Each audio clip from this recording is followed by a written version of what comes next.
Day 4 and last day namin sa Hong Kong, and today pupunta kami Ngongping Village and then Tai O Fishing Village.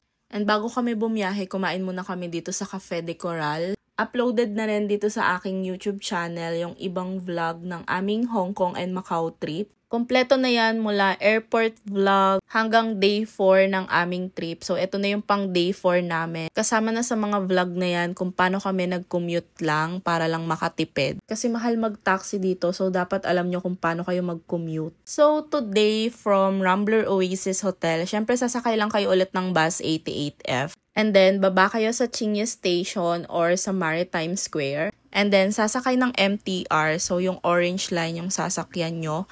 Yung nakalagay na Tutong Chung. Dinala na rin namin yung mga bag namin kasi mamayang gabi na rin yung flight namin pabalik ng Pilipinas. Para dire-diretso na talaga kami sa airport. Pero kung kayo may mga malalaking bagahe pa kayo, so mas maganda iwan nyo na lang muna sa lobby ng hotel nyo yung mga bagahe nyo. And then balikan nyo na lang after ng itinerary nyo. Ayun, mabalik tayo. So pagbaba nyo ng Tung Chung Station, exit lang kayo sa exit B. Pag exit nyo sa exit B, makikita nyo na agad tong Citygate Outlets. Lakad lang kayo sa gilid and then dire-diretsohin nyo lang yan. Para matuntun nyo yung mga bus terminal. Yung bus na hahanapin natin is bus number 23. So yes, dahil nagtitipid nga kami, magbabas lang kami going to Ngongping. Pero kayo, pwede kayong mamili kung magbabas kayo or kung gusto nyo, sumakay kayo ng cable car. Kasi mas maganda talaga yung view and mas maganda yung experience kapag sasakay kayo ng cable car going to Ngongping. Kaso mas mahal, nasa 1K plus siya. One-way ticket pa lang yun. So, ang round trip, baka nasa almost 2K per head. So, i-check nyo na lang yan sa Klook kasi nabubuk naman yan sa Klook. And kung kaya naman ng budget, mas ini-encourage ko kayo na mag-cable car na lang, lalo na kapag first time nyo pa lang dito sa Hong Kong. Ang layo!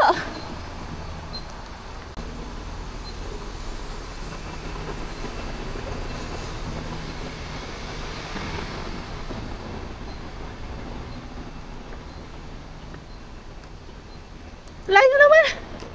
Ayun pala yung cable car, oh. Malapit lang pala yung bus, saka yung ano, cable. Ang ganda po naman ng view dun sa ang taas. Try na. So ayan, medyo malayo lang yung lalakarin papuntang sakayan ng Ngongping cable car at saka yung bus 23.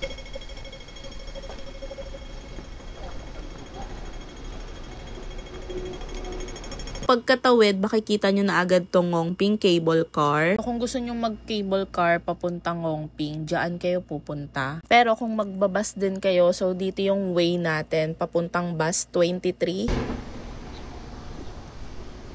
Yung bus 23.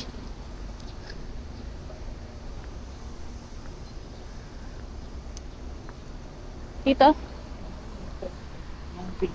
Ngongping. Ngongping. Parang umping lang sa atin. Oh, gusto niya i-try. Ay, magka-tap ka ng octopus. Wala, 10? Ang mahal naman, te. Tangik, 11. Ayun, 11.0. Anong gagawin? Pwede octopus, oh. Kaso paano? Baka tatap lang. Tap mo. Wala bang English? Tap eh, ayun oh. Magpindot ka. Ano ba gusto ko? Bilisan mo, te. Ay, teka, te. Cook na lang. Wala, cook na naman. No pressure.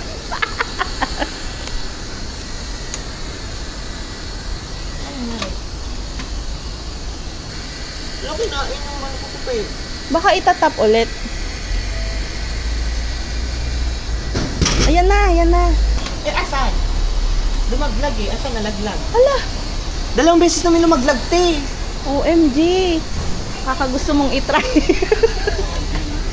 Paano? Paano? Asan na? Ano, nag-roll pa tayo ng stress. Baka dito. Nalaglag na siya eh. Saan kukunin, di ba?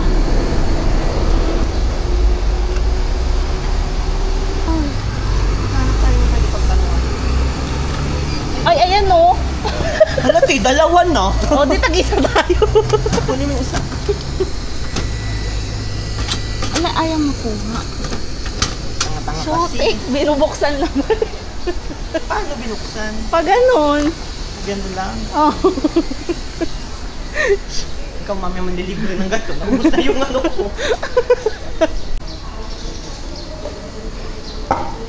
O, at least try mo na. Tanga-tanga lang. So, first day pa lang, gusto niya nang matry yon kung paano. Eh, sa Pilipinas nga, hindi kami nagtatry ng ganun. 23. Saan na? Ang layo naman. Mag-cable wire na nga. Yun yung recommended dito. Cable car na nga lang kayo. Sarap lang kayo naman. Ulit. Ay, alam ko na. Alam niya na. Until makita niya. So, yan yung Pasakay na kami ng bus 23 and going to Ngongping na to. Medyo matagal-tagal lang yung biyahe nito, parang mga 1 hour ganun.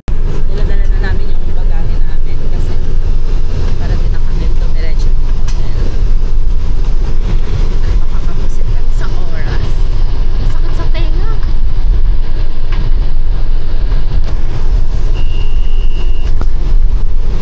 Enjoy din naman sa biyahe, kaya lang paakyat talaga siya, parang pabundok na talaga, bi. Parang feeling ko, papunta kami nitong Baguio.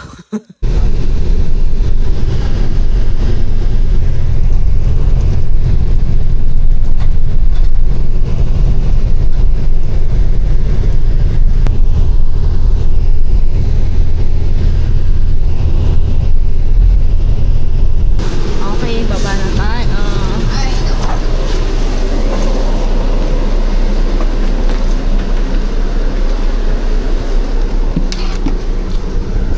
Ups. Ay, dito. Aray. Tingi.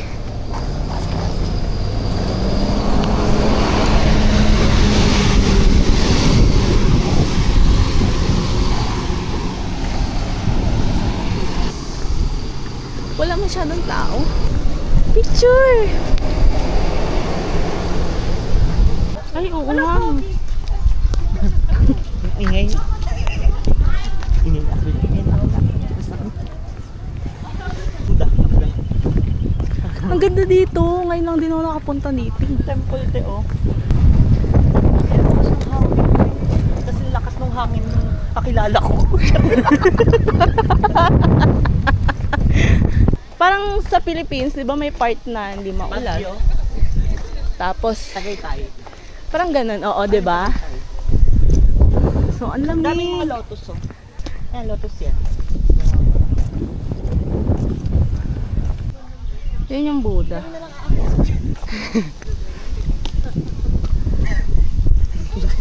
Ang laki nung panon. Okay, hanggang next year na yan. Try natin yung restaurant Beancurd Dessert. Saan? This way daw. Public transportation. Grabe, oh. Kaya talaga nag-food, ano tayo eh. Food vlogger tayo. Kaya nga, ikaw na mag-food vlogger, pe. Dapat ito maganda Mas yung madami ka ngipin. nasasabi. Yung mura lang.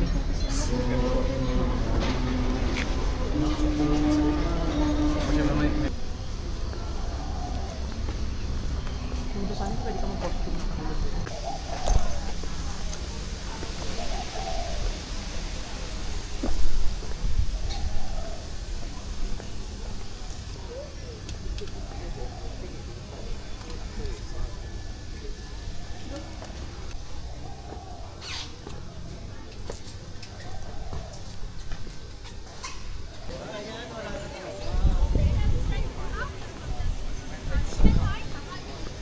So, naglibot-libot lang kami dito sa Ngongping Village. And then, ang next naman na pupuntahan namin is yung sa Tai-O Fishing Village.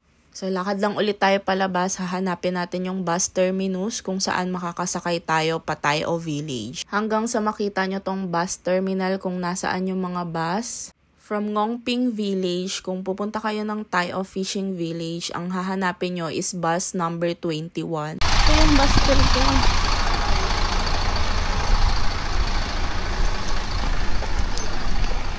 So tayo.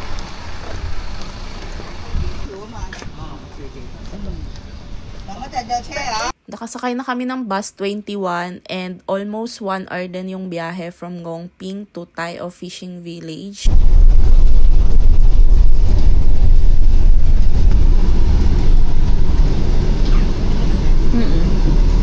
Oo. 20.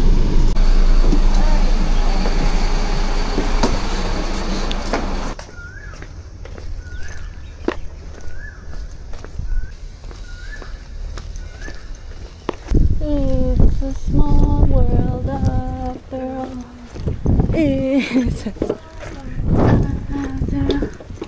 Kung gusto niyo ng nature trip, eto underrated place to sa Hong Kong.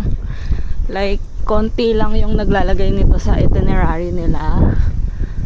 And ayan.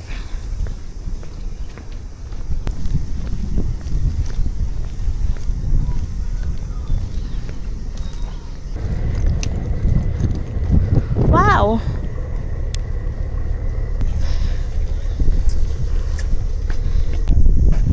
Wow! Next naman namin na pupuntahan dito sa Tai O Fishing Village is yung Fushan Viewing Point. So, imapa nyo na lang din yon para lakarin nyo papunta doon.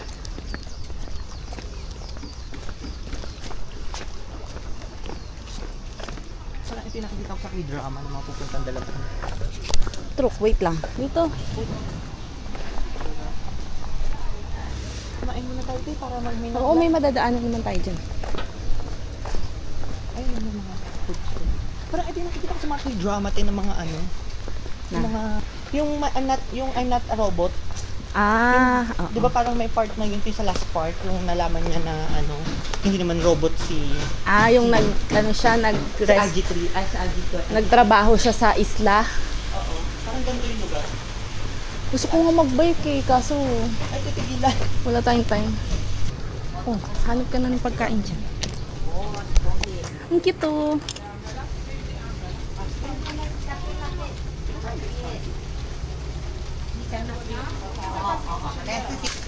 Ang cute.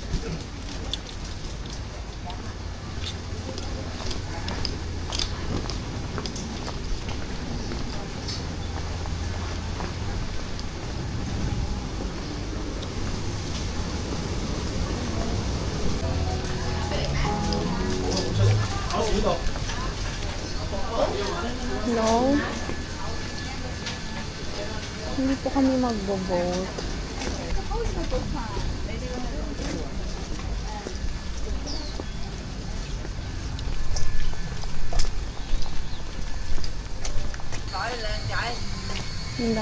Hindi. Sợ vậy hả?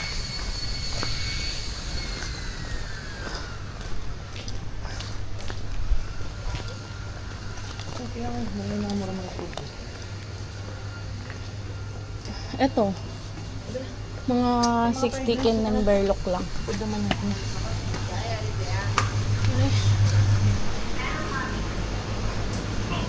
Paano ko ng electric fan pa eh? Ayoko. Oh, mamamatay. Kumain lang muna kami saglit dito and then itutuloy na namin yung lakad namin papunta dun sa Fushan Viewing Point. Actually, nagmamadali na kami nito kasi parang magfo 4 p.m. na. Tapos yung flight namin is 7:40 p.m. Ay, kaya yan, Lord, ikaw nang bahala.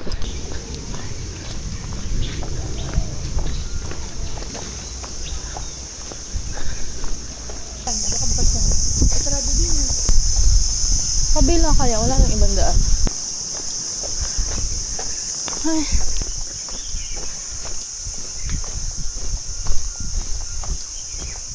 Abandoned ano na to. Nakatakot nga eh. Tama ba tong desisyon natin? Diyan. Kaya pala siya underrated. Walang magtangka. Tapos may ahas pala dito. Yung kubrot eh. Naglag na lang sa'yo sumabit. Takot eh. Slide. Tayo kasabay te. Ano, baba na? Marunong pa yung tayo dito. Oh my God! Ito. Oo. Dali, akit. Saan dito? Piling ko itong stair. Hagdan yan eh. Kakatakot. Ang hinak mo ka. Saan pala sa ano natin hiking? Sa isa rin naman natin. Tabi-tabi po. Tabi-tabi po. Hindi na baling gumanda. Lord, protect us. Save us, Lord. Picture lang po. Sabi sa'yo, parang ito yung nakita ko doon. Hindi nga tayo makit sa Buddha. Grabe talaga yung kaba ko dito mga mi. Tapos ngayon ko lang nalaman na yung dinaanan pala namin, may mga libingan din pala ng patay. Tapos iniisip ko pa baka may sawa dito or kung ano mang animals, 'di ba? Tapos may nadaanan pa kami nito, yung alam niyo yung kulay green na yan na nakataklob. Ano kaya yan? Grabe talaga, buti na lang talaga na survive namin to kasi dalawa lang talaga kaming umaakyat. Tabi-tabi po.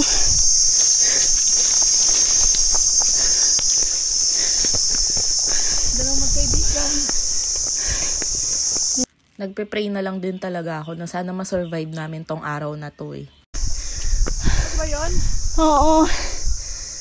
At yes, hingal na hingal talaga ako. Pero ayan, malapit-lapit na kami dito mga bi. Kasama pa ng hiking to. Ha? Ito na nga. Oo. Wait lang te.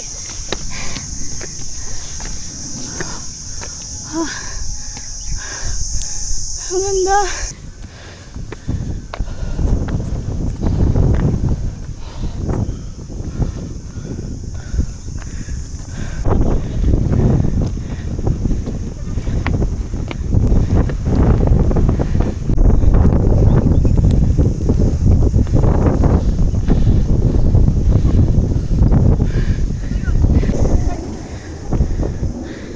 Nag-picture, nag-video, and then tumambay lang talaga kami saglit doon sa taas para ma-appreciate naman namin yung view na pinaghirapan namin. So nilakad lang namin papuntang bus terminal ulit and then sumakay kami ng bus number 11 going to Tungchung na yan.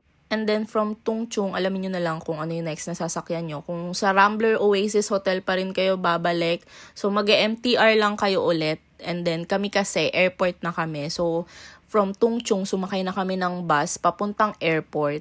Kasi flight na namin ito ng 7 p.m. So, dito na kami dumiretso sa airport dahil nga dala na rin namin yung bagahe namin. Siyempre, bago kayo lumipad or bago kayo pumunta ng boarding gate number nyo, huwag nyong kalimutan na i-return yung octopus card para makuha nyo yung 50 Hong Kong dollars. Pate, kung meron pang matira sa octopus card nyo, babawasan lang ng 11 Hong Kong dollars yun. So, ayun lang. Kung meron man kayong mga questions, sasagutin ko na lang yan. So, thank you for watching. Bye!